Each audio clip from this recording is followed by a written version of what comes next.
The anime is about a young boy named Yuta, a cheerful personality who always carries a bright smile on his face. The reason for his happiness is his adorable friend, Rika. Both of them spend hours, spending time together playing a lot of fun games. Despite being so young, they have developed a strong bond and feelings for one another. On his birthday, he receives a present from Rika. Yuta, with excitement, opens the gift. But on seeing a ring, he is a bit confused. Rika crosses the pinkies and tells Yuta it's a promise. A promise that in future they will marry and live together forever. Being an innocent kid, Yuta doesn't know what marriage means. But hearing he would be able to spend time with Rika forever is enough to make him happy. Unfortunately, their happiness doesn't last long. On their way home, Rika is brutally run over by a car. The sight is so terrifying, it leaves Yuta in complete shock. Strangely, Rika's body starts to move. Soon, she turns into a terrifying-looking monster and returns from death to fulfill the promise they made. This incident had a huge impact on Yuta's life. As he grows up, he develops an introvert personality. And because of his shy nature, he becomes a perfect target for bullies. One evening after school, Yuta is cornered by the bullies. He begs them to stay away from him. But no matter what he says, they laugh and ignore his warnings. As they approach him, two monstrous hand appears and drags them inside a locker. This incident caught the attention of some people known as Jiu-Jitsu sorcerers. They refer to Rika as the Queen of Curses. And because it's so dangerous, they are scared of it and want to eliminate the curse by executing Yuta. However, a Jiu-Jitsu sorcerer named Gojo is against it. He takes full responsibility for Yuta's actions and will make sure he learns to use the curse. The scene shifts to a room where Yuta is being kept.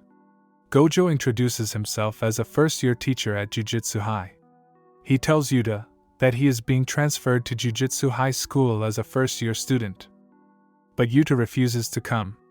He doesn't want anyone to get hurt because of him, and it's better if he dies. Gojo explains to Yuta that the curse placed on him is indeed dangerous. But if used correctly, it is a strong weapon that can save thousands of lives. And by joining Jiu-Jitsu High, he will be able to learn to control it. But if he still feels like giving up on his life, Gojo won't interfere. With the last remaining hope Yuta is holding on, he agrees to give it a shot. And soon, he transfers to Jiu-Jitsu High. On his first day, Yuta wakes up, eats his breakfast, and dresses up. He meets with Gojo-sensei and heads to his class. Before he enters, Gojo, being a cool and energetic teacher, tries to make everyone feel excited about a transfer student. But none of them are interested in becoming his friend, because they heard Yuta used his curse to take revenge against his bullies. The moment Yuta steps in, everyone senses incredible danger from him and instantly rushes at him holding their weapons. They tell him this is a place to learn exorcism, not for people like him who are cursed. Yuta doesn't know what to say. It is at this moment that everyone realizes Gojo-sensei forgot to tell him what exactly he is getting into. Gojo apologizes for it and proceeds to give a brief explanation about it. Curses are born as a result of negative emotions from humans. They can vary in size and shape, as well as in power scales. These curses cause mysterious and violent deaths. Because a curse can only be affected by another curse, here in Jiu-Jitsu High, students are taught the art of exorcising these curses. After telling this, Gojo warns them to stay away from Yuta or the curse will be activated anytime soon. And just then, Rika comes out in anger. As a result, they all end up having a little fight until the curse automatically deactivates. Afterwards, Gojo-sensei properly introduces Yuta to his new classmates. The first one is Inumaki, who exorcises curses using speech. And to make sure he doesn't harm anyone by mistake, he only speaks in rice ball ingredients like kelp, salmon, and much more. The second one is Maki, who uses curse tools. And the last one is Panda. He is a mutated curse corpse created by the school principal. Without wasting any more time, for Yuta's first mission, Gojo-sensei pairs him up with Maki. Soon, they arrive at an elementary school where students have gone missing. They have to exorcise the curse and retrieve the children, alive or dead. After telling this, Gojo puts a barrier that will make sure the curses don't escape and also so that they aren't seen by anyone from outside. As soon as he leaves, curses start to appear. Yuta is freaking out, but Maki easily takes them down using her cursed weapon. Afterwards, they go inside the building. Maki notices that strangely the curses aren't attacking for some reason. She wonders if the reason is Yuta. She asks what his grade is, but Yuta doesn't know what is it. So Maki grabs his ID card and checks it by herself. On seeing Yuta's grade, she is in shock. A Jiu-Jitsu sorcerer is ranked from grade 4 to 1, with 4 being the weakest and 1 being the strongest. However, those sorcerers who possess unimaginable amounts of curse energy are ranked as special grade. As of now, there are only 3 people who have achieved this milestone. One of them is Gojo-sensei. And to see Yuta is also a special grade, she is wondering if this is some kind of mistake. Just then, a powerful curse appears and attacks them. Maki immediately tries to attack him, but she misses and both of them are swallowed. She dropped her weapon outside, and now she is getting frustrated. She asks Yuta why didn't Rika come to protect him. But even Yuta doesn't know what exactly triggers her to come out. As of now, there is nothing they can do but wait for Gojo-sensei to come to their rescue. But they soon realize they are not the only ones here. The missing students are also stuck inside the stomach. But they have been here for long and the curse has started affecting them. Strangely, Maki is also affected by the curse and soon collapses. The child requests Yuta to help them, but Yuta feels weak. He doesn't have the confidence to fight this curse. Maki with her remaining strength grabs him and asks the reason he has come to this school. Yuta shares he neither wants to hurt anyone nor to see anyone getting hurt. He wants to feel like he is needed so he can have the confidence to stay alive. Before collapsing, Maki tells him to exorcise this curse, and afterwards, he will be needed by others and will also have the confidence to stay alive. After hearing Maki, Yuta gathers his courage. He puts on the ring and requests Rika to come out. For the first time, Rika, the Queen of Curses, fully manifests and starts beating the curse into a pulp. On seeing the power, Gojo is amused to see how terrifying it is. While Rika is destroying the curse, Yuta carries everyone and takes them outside. The scene shifts to the hospital, where everyone is being treated, while Yuta and Gojo-sensei are outside. Yuta, on seeing a young boy, remembers the first time he met Rika. Even though it has been 6 years, he hasn't forgotten about the promise. With it, Yuta finally decides that he is going to break the curse and free Rika from this misery. Back in the elementary school, a mysterious person picks up Yuta's ID card. He is the one who released the curse. The scene shifts to the next day, where higher authorities are scolding Gojo for being careless and letting fully manifested Rika go on a rampage. The power she has is off the charts, and if she had gone wild, the whole city would have been wiped off. Gojo assures them it would not have happened because he was there.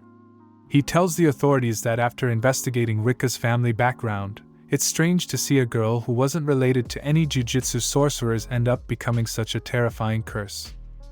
As of now, they don't understand the curse. And Gojo believes it's better to understand it by making trial and error. The higher authorities remind Gojo that Yuta's execution is only suspended, and they have full right to execute him anytime.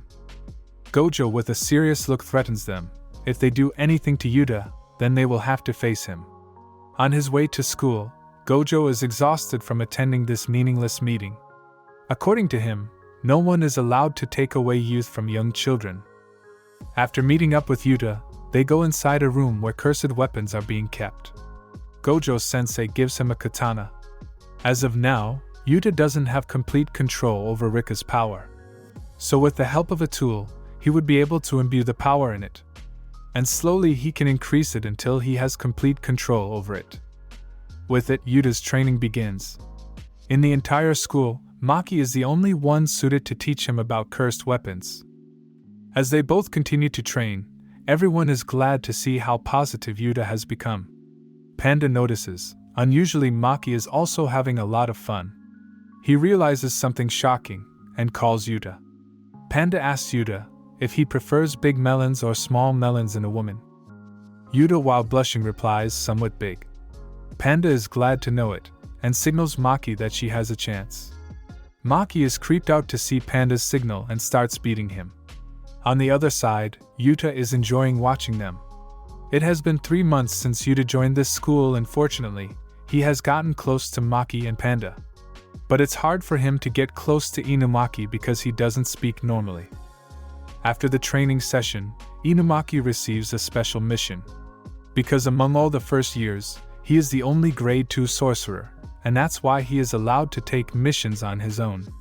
To make sure Yuta learns something about speech curse techniques, Gojo sends him also. However, this time he has a mission to do, so he won't be able to supervise them. But he assures Yuta he doesn't have to worry about anything because for this mission Inumaki is enough.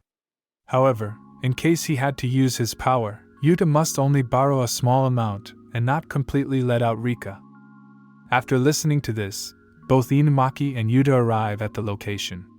It's a shopping district, where a lot of lower-grade curses were seen. Inumaki, after buying himself a throat medicine, enters the shopping district with Yuta. After Ichiji draws the barrier, a large horde of curses appears and starts to gather. Yuta is freaking out to see how many they are. But on the other side, Inumaki calmly pulls down his scarf and says only one word: explode. Immediately all the curses start to explode and turn into ashes. This technique is very powerful, but the effect depends on how powerful the opponent is. So if the opponent is strong, Inumaki will have a side effect. But as for weaker ones, usually, his throat becomes sore. After wrapping up, as they try to leave. Strangely, the barrier isn't lifting. And just then, another curse appears. Inumaki uses his speech, but the curse is stronger and the effect isn't much. Yuta grabs Inumaki and hides. However, in the process medicine is left behind. He tries to call, but there is no signal because of the barrier. With no help coming, Inumaki goes to fight the curse by himself. Yuta thanks Inumaki for caring, but he promises that he will be alright. Inumaki agrees, and as per plan, Yuta confronts the curse. On seeing him, Yuta is freaking out. But he remembers his training, and starts pouring Rika's curse into his katana. While dodging the attacks, he charges at the curse. Yuta delivers a hit, but the damage isn't much, and instead, the curse deals damage to him. But what Yuta is after is the medicine. After catching it, Inumaki drinks it, and dodges the attack. With just one speech, the curse gets crushed to death. After they leave, we finally see the face of the mysterious person who is behind all this. The following day, Yuta is glad to know he was able to help Inumaki in his mission. But he wants to more smoothly pour the curse energy into his katana, and that's why he asks Maki's help. However, Maki with a pissed tone tells him to not ask her about anything related to curse energy. Yuta is surprised, wondering why she is so pissed at him. The scene shifts to the shopping district, where Gojo is investigating the location after hearing the sudden appearance of the strong curse. After talking with Ichiji, he gets to know that someone else put another barrier below Ichiji's, and that's why after defeating the curse, the barrier wasn't lifted. Gojo has his suspicions about who it might be. And finally, we get to know the mysterious man is Ghetto. Before Yuta joined the ranks of the special grade sorcerers, there were only 3 of them. And one of them was Ghetto. The following day, Yuta and others are on the way, when suddenly a large bird lands alongside Ghetto. And a bunch of people starts coming out from the bird's mouth. Maki, Panda and Inumaki, sensing danger, tell them to leave. But in just a blink of an eye, Ghetto holds Yuta's hand and expresses how grateful he is to meet him. Ghetto shares his dream of having a world with only curse users, who will later evolve into much more capable humans. And for that, Ghetto wants Yuta's help to kill every single non-curse user. Everyone is in shock to hear it. Soon, Gojo with other teachers arrive. On seeing Gojo, Ghetto greets him with a smile. Ghetto compliments Gojo for building a class of such magnificent students. A mutated cursed doll, a cursed speech user, a special grade cursed human, and also Zenon's clan failure who is a worthless monkey. Gojo asks Ghetto why he has come here. Ghetto declares a war on them. On December 24th, when the sun sets, he will release 1,000 curses in Shinjuku, Tokyo. It will be a pure massacre, and if they think they can stop him, they are free to do so. After saying this, Ghetto bids goodbye to Gojo. As Gojo threatens to kill him right here, Ghetto tells him, "Let's not do anything that will hurt his precious students."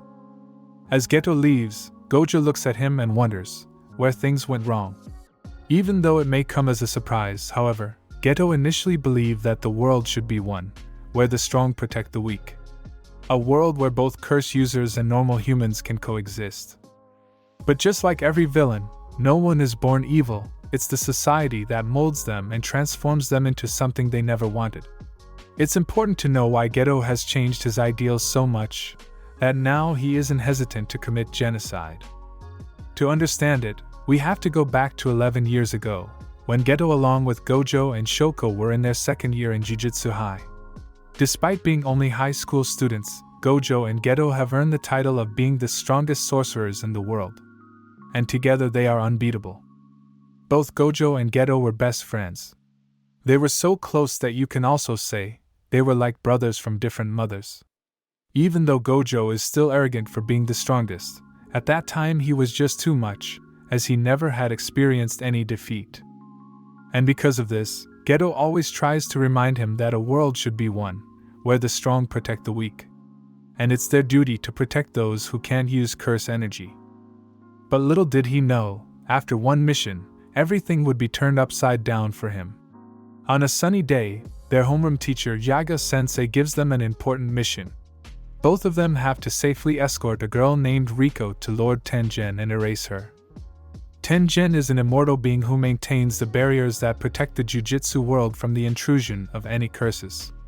But despite being immortal, he cannot prevent the aging of his host's body, and that's why before the body dies, he needs a vessel to transfer himself so that the Jiu-Jitsu world doesn't lose its defense. But Riko's location has been leaked, and there are bad guys after her life, who don't want Tengen to complete this assimilation. So both Gojo and Ghetto have to protect her and deliver her to Tengen in 2 days. After knowing the details, both of them head to her location. As expected, they were attacked by the bad guys, but Ghetto's and Gojo's strength easily overpowered them. At first, Riko misunderstands that Gojo and Ghetto are the bad guys who are after her life. But after both of them politely assures her they are not, Riko finally understands and starts cooperating. Initially, as per the instructions, both of them wanted to deliver Riko to Lord Tengen immediately. But after they were told that from her birth, Riko's fate was decided without her choice, and once she assimilates with Lord Tengen, she will not be able to spend time with anyone precious to her, both of them decide to postpone the delivery by 1 day to make sure Riko can have the best day of her life. After arriving in Okinawa with Riko and her maid, throughout the day, they have fun playing on the beach, eating mouth-watering dishes and visiting various beautiful sights. And as promised, the next day they arrive at the location. But just then, someone pierces a sword through Gojo's body. The person is Toji Zenin. Everyone is in shock. Ghetto is in disbelief, because they are inside Tengen's barrier. No way they didn't sense a curse user infiltrating it. But the reason becomes clear when it's revealed that Toji doesn't possess any curse energy. So there was no curse to sense to begin with. Gojo tells Ghetto that he is totally fine and will take care of Toji. Ghetto agrees, and takes Riko to complete the assimilation. Toji doesn't have any curse energy, but he has mastered all of his 5 senses, and as a result, he has obtained superhuman powers. Gojo tries to use his powers on him, but Toji dodges them, and with a surprise attack, he drives the special grade weapon through Gojo's neck and with it, stabs him in the head. In the basement, before heading for assimilation, Riko hugs her maid, Krowa, with whom she has been with since birth. As this is the last time, both of them are emotional. After bidding her goodbye, she heads for the assimilation. After arriving, Ghetto gives her the directions to where Tengen is residing. But on seeing her sad face, he asks if she doesn't want to become a vessel and live a normal life. Ghetto tells her that when Gojo and he received the mission, Their teacher specifically mentioned that they had to erase the girl. As if he was indirectly saying, understand what a grave sin you are about to commit. And after talking with each other, both Gojo and he decided that if Riko chooses to not be a vessel, both of them will try their best to convince Lord Tenjin to find another vessel. And if things went south, they would even fight him. After all, they are the strongest. So if it's something she wants, they will guarantee her future. Riko shares that she hasn't seen her parents' faces, as they soon died after her birth. Ever since she was little, she has been protected so that she can be ready for this day. But after all, she doesn't want to die. There are so many places she hasn't seen and there are so many things she hasn't done. Ghetto understands it and tells her to let's return home. Riko agrees, but just then, she is shot in the head and dies on the spot. Ghetto, while in shock, demands Toji what he is doing here. Toji replies it's because Gojo is dead. Ghetto, in anger, takes out his highest grade curses and fights Toji. But in the end, Toji overpowers him. He doesn't kill Ghetto, because Toji doesn't know what will happen to the curses Ghetto has after he dies. So not to create any unnecessary risk, he leaves him and heads back to Tokyo. Toji was hired to kill Riko. The person who hired him is a religious group that worships Lord Tenjin. By making sure Lord Tenjin doesn't assimilate with a human, Tenjin will transcend into a higher being and then they will be able to worship Lord Tenjin in his true form. After presenting Riko's body as proof, Toji leaves. On his way, he is in shock to see Gojo alive. Gojo's injuries are healed. The moment Toji pierced his neck, Gojo put all his curse energy into defense.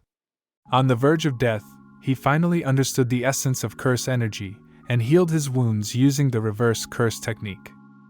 The biggest mistake Toji made was, he didn't chop off Gojo's head when he had the chance.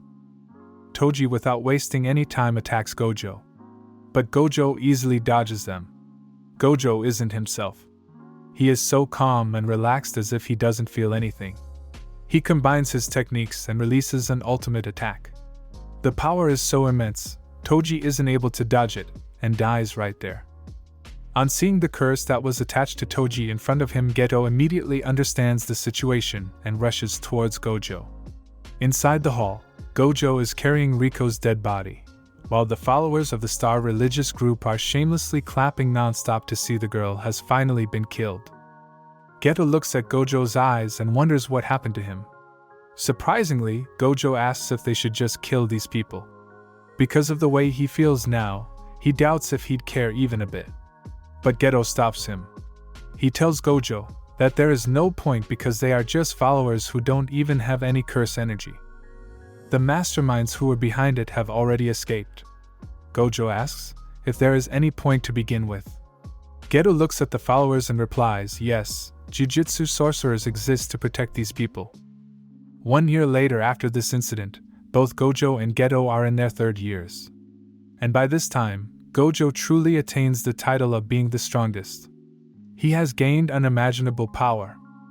Now he can create a barrier around him that can automatically detect what's harmful and what's not. But because of this, missions that both Ghetto and Gojo had to complete are now being done only by Gojo. Shoko doesn't participate in any mission because her reverse curse technique is very rare, and because of this, she cannot be put at any risk. As a result, most of the time, Ghetto is alone, walking the streets, getting rid of curses and absorbing them. Over and over again. And absorbing curses is not at all a pleasant taste. It's like swallowing a dirty cloth that is used for wiping off vomit. As days go by, Ghetto begins to question for whom he is doing all of this. After witnessing the incident, Ghetto told himself that he understood the ugliness of the masses and that despite it, he must do everything to protect non-sorcerers. But he just can't stop hearing those claps at Riko's dead body. Ghetto starts to lose himself and starts referring to non-sorcerers as monkeys. While he is sitting after taking a shower, one of the 2nd-year students, Yu, approaches Ghetto. Ghetto adores his juniors. He treats him a Coke and they both have a lovely talk as a senior and a junior. After some time, a woman named Yuki comes. While she talks with Ghetto, Yu bids goodbye and leaves for his mission. Yuki introduces herself as a special grade sorcerer. After she heard about 2 other special grade curse users, she just wanted to meet them. On hearing her name, Ghetto realizes she is the special grade sorcerer who doesn't take any missions, a good-for-nothing who just travels abroad. Yuki doesn't like how her image has become, but she can't blame it. She clarifies that she is trying to create a world where curses aren't born. Ghetto becomes curious and asks how it's possible. Yuki explains that in order to create a world without curses, every human must be able to control their cursed energy. Curses are transformations of negative emotions that leak from humans. But because Jiu-Jitsu sorcerers are able to control the flow of their cursed energy, their cursed energy doesn't leak and no curses are born. So if everyone becomes a Jiu-Jitsu sorcerer, no curses would be born. Ghetto says, then in that case, isn't it also possible to kill every non-sorcerer to create such a world? To his surprise, Yuki agrees and replies, it's probably the easiest way, that will start forcing normal humans to adapt to learn Jiu-Jitsu sorcery. But in order to pull that off, the person needs to be completely insane. After talking with him, Yuki gets on her bike. She wanted to meet Gojo, but she'll try her luck next time. Before leaving, she tells Ghetto that another vessel has been found, so Lord Tenjin is stable for now. In the evening, Ghetto receives unfortunate news about Yu's death. Both Nanami and Yu were sent to take care of a grade 2 curse, but it ended up being a grade 1 curse. Yu died in action, and Nanami barely escaped his death. Ghetto starts to wonder if protecting these monkeys will only lead to more deaths of his loved ones. His resolve to eliminate non-sorcerers becomes concrete when he visits a village, where 2 little girls are brutally beaten up by the villagers for harming the village, using their witchcraft. Even though in reality it was the curses that were attacking the village and the girls were exorcising them. But villagers misunderstood that just like their parents, these girls were also doing witchcraft. Ghetto had enough. He kills all 112 villagers and takes the little girls to their safety. But as a consequence, his killings were known to the Jiu-Jitsu High, and he is sentenced to death. Gojo is in despair when he hears it.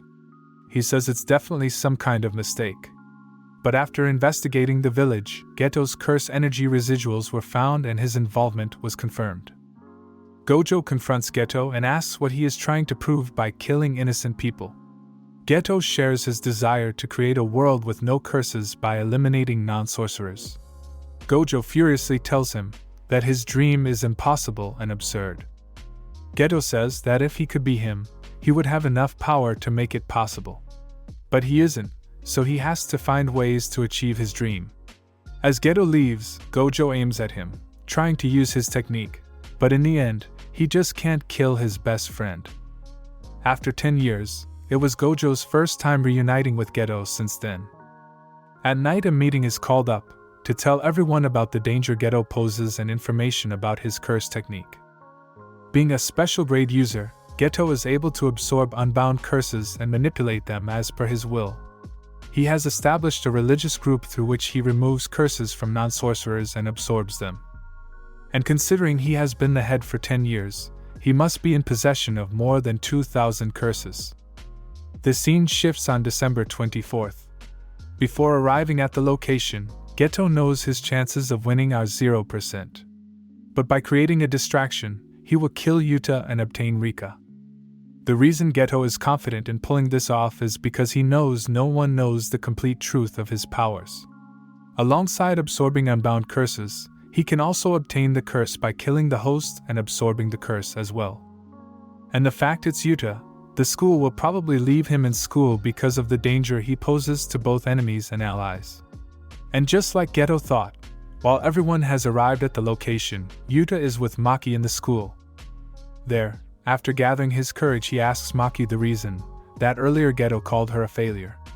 Maki shares that she is from the Zenin clan, one of the 3 strongest clans in the Jiu-Jitsu world. But unfortunately, she was born with 0 curse energy. She has to use special glasses in order to see curses, and use cursed weapons to exorcise them. Because of all this, in her house, she was treated like trash.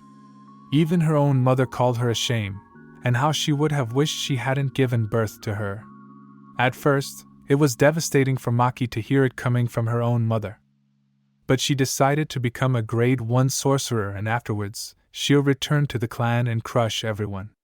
Yuta finally realizes why all those times, Maki always refused to talk about curse energy. Yuta is amazed to see how strong she is. He tells her he wants to be strong just like her so that they can together crush the Zenin clan. Maki suddenly stands up and leaves. Outside the class, she starts blushing. Just then, Ghetto arrives and first gets rid of the guards. On seeing Maki there, he shows his disgust and takes her on. While they are fighting, on the other side, Miguel, a strong foreign sorcerer, is specially hired by Ghetto to keep Gojo engaged. Ichiji says something in Gojo's ear, after which he realizes what Ghetto is up to. Gojo immediately sends Panda and Maki to Jiu-Jitsu High and assures them he will soon join after defeating the foreigner. With a pissed look, he tells Miguel to let's finish this quickly. By the time Panda and Inumaki arrive, Ghetto has already beaten Maki. Panda in anger starts throwing punches. But to his surprise, Ghetto is insanely good in close combat. Panda transforms and starts attacking. He manages to land a punch, but Ghetto is just playing with him. Just then, Inumaki comes and uses his cursed speech on Ghetto. Thinking they have won, both of them go to Maki. But Ghetto is far from done. Using his curses, he takes them out. Yuta finally arrives. On seeing his friend's beaten-up body, Yuta loses himself. For the second time, he fully manifests Rika. Ghetto doesn't want to kill Yuta, but he knows it's for the better. Ghetto uses his curses and starts attacking. Yuta with Rika easily defeats them and takes others to safety. He uses the reverse curse technique on them, but Rika is pissed at Maki for always putting Yuta in danger. Yuta with a furious tone tells Rika to not hurt his friends. Rika apologizes and begs Yuta to not hate her. Yuta assures her he doesn't. The person he hates is that person. As Ghetto starts attacking, Yuta uses a speech curse and instantly destroys all of the curses. To see Yuta pulled off such a high-level technique with ease, Ghetto is amazed and starts craving more of Rika's curse energy. On the other side, just like Ghetto planned, Miguel is successfully able to engage Gojo. The ropes he is using have unusual curse energy imbued in them, which doesn't allow Gojo to use his curse techniques. Gojo is pissed. He starts fighting Miguel in close combat. Back in the school, together with Rika, Yuta charges at Ghetto. But Ghetto's experience in curse techniques and close combat is unrivaled. Yuta pours too much curse energy into his katana, and it ends up breaking. But to Ghetto's surprise, he ends up landing a punch. Ghetto gets up and releases a special grade curse. He also combines more than 4,000 other curses into one. It's this moment that Yuta realizes he will not be able to free Rika from this misery, as he promised himself. In order to save everyone and defeat Ghetto, he must sacrifice himself. He thanks Rika for falling in love with him. In return for all of her power, he offers himself to her. And once Ghetto is defeated, both of them will live together as they both promised each other. Yuta kisses Rika and she breaks her limit and unleashes her full power. The power is so immense that a huge portion of the school ends up being destroyed. Ghetto manages to avoid his death, but on seeing Gojo in front of him, he accepts his fate. He calls Gojo a cruel man, because despite knowing he could have easily killed Inumaki and Panda, Gojo still sent them. All because, after witnessing his friend's beaten-up body, Yuta will unleash Rika's power and easily overpower Ghetto. Gojo replies the reason he did was because he trusted Ghetto, knowing he will never kill young sorcerers without any reason. Ghetto asks if his family escaped unharmed. Gojo assures him they did, but only after causing massive damage. And because of it, Shoko is pissed at him. Hearing this, Ghetto starts remembering his old memories with Gojo and Shoko.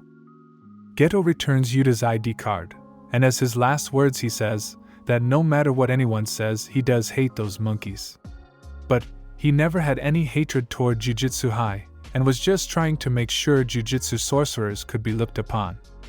Gojo says him something, and Ghetto laughs, saying at least hit me with some curses at my end. With it, Gojo kills Ghetto, On the other side, Yuta wakes up and is glad to see everyone is fine. But he bids them goodbye and shares that in return for Rika's power, he offered his life. Surprisingly, Rika's curse breaks and she returns to her original form. Gojo arrives. He shares that after investigating Yuta and Rika's family, he found out that Yuta is a descendant of Sugawara, who was a legendary sorcerer. And it's not Rika who put the curse on him, it's actually Yuta who put it. After witnessing her tragic death, he couldn't accept it, and unknowingly put the curse. And since he is the one who cursed her, by offering himself, he cancelled the bond. Meaning that Rika's curse is now fully broken. Yuta is emotional. He starts blaming himself for making her transform into a curse because of which many people were hurt. Rika hugs Yuta and thanks him for letting her stay beside him. Even as a curse, she was really happy to spend these past 6 years with him. But now, he needs to take care of himself. And hopefully, they will reunite on the other side. But she tells him he doesn't have to hurry about it. With it, Rika's soul finally rests in peace. Some days later, on their way to training, Gojo returns the ID card. Yuta thanks him for finding it. But Gojo refuses it wasn't him. It was his best friend who found it, the only one he ever had. If you enjoyed the recap, please consider liking and subscribing this channel. Have a wonderful day ahead.